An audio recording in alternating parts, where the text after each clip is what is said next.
Hey everybody, we're coming to you from France. We have been riding our bicycles through vineyards all day, but you'll hear more about that later. This video is to tell you about the last part of our trip to Croatia. It's going to cover Pula, Rovinj, and Zagreb. So starting off in Pula, did have a little bit of a bumpy start. They had lost our baggage on the airline, so we did have to spend the first day in a Croatian mall to get clothes for that day. But after that, we bounced back pretty quickly and started Pula with a kayak tour. The kayak tour was really great. Obviously, it featured the crystal blue waters that are found all around Croatia, but this one in particular had caves, and the main event was cliff jumping. So the guide brought us to a cliff that was about 47 feet high. Dusty was brave and jumped right off of it. Me, not so much. So in the video, you will see Dusty jumping off a big cliff and me jumping off what our guide referred to as the baby cliff. As we finished the kayak tour, we actually got some great news. Our baggage had arrived from the airport, so as soon as we got on land, we met a courier and finally had clothes again, which was quite nice.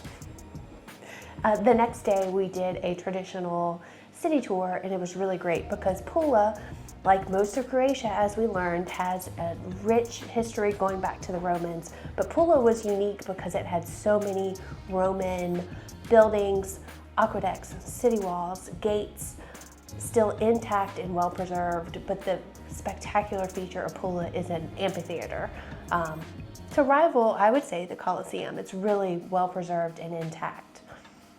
Which was also quite surprising to be in the Mediterranean and then seeing this huge Colosseum-like structure just sticking out of nowhere, because this was not exactly something we expected to see there, and we're pleasantly surprised. And the first time we saw it at night, and I think it made it particularly breathtaking to see it, both night and day.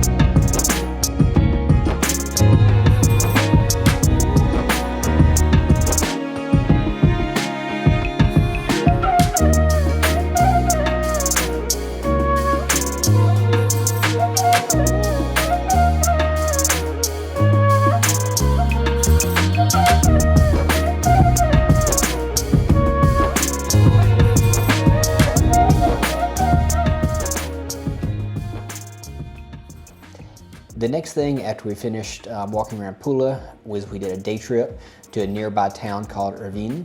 This was another seaside town that felt very Venetian, very Italian. They had great food.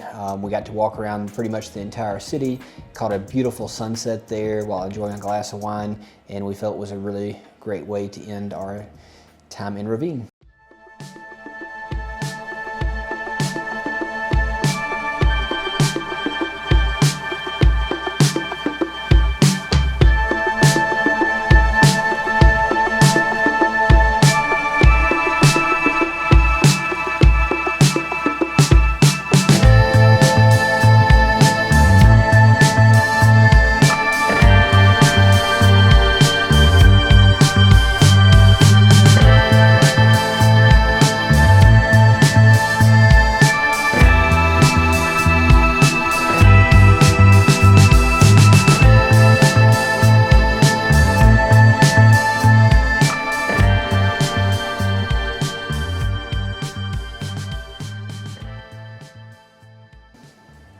And for our last day in Pula, we visited a beach. Of course, I feel like I've said crystal clear water so many times, but I don't know if the photos and the videos do it justice. It was just so beautiful. And the water was a little bit cool, but totally worth it, especially if that turns out to be our last swim for the year.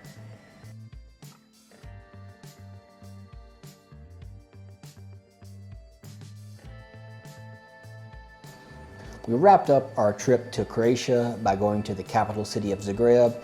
This was our first time spending more time inland while in Croatia, which was very beautiful. Got to see a kind of different side of the country, a lot more big buildings, a lot more history.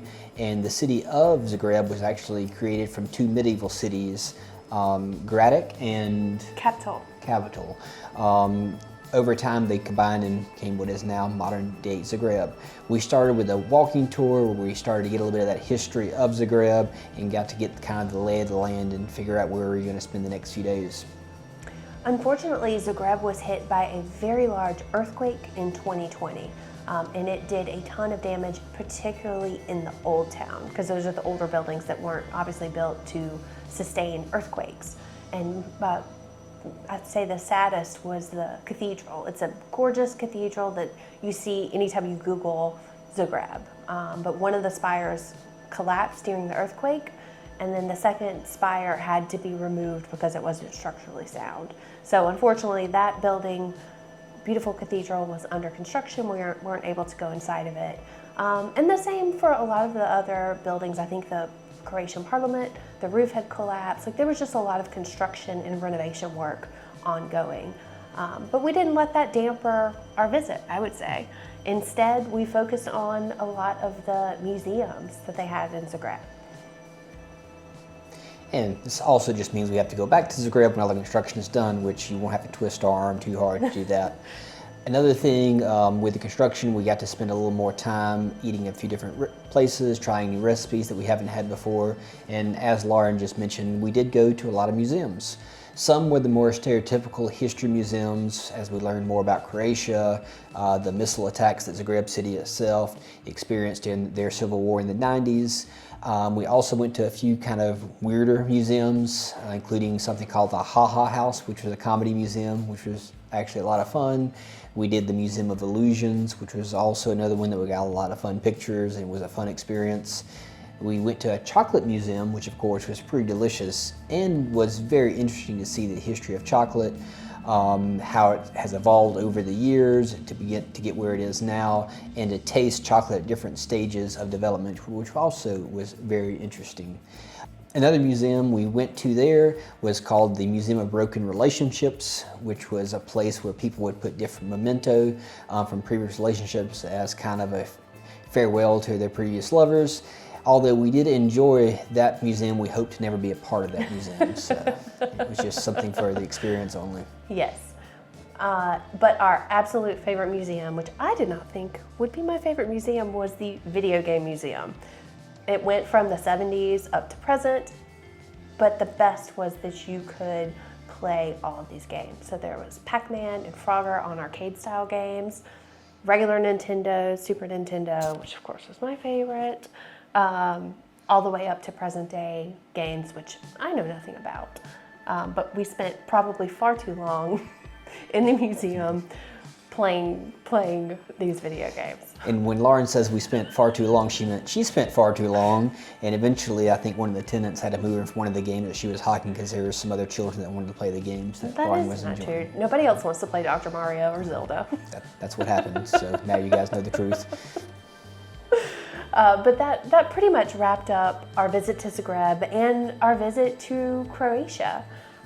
We really, really enjoyed our, I think, 18 days in Croatia. It felt like we saw a little bit of everything, ate their great food, drank their great wine, and learned a ton about their very rich history from the ancient times up to now. So if anyone is looking for somewhere in Europe to experience kind of off the beaten path, we highly recommend Croatia.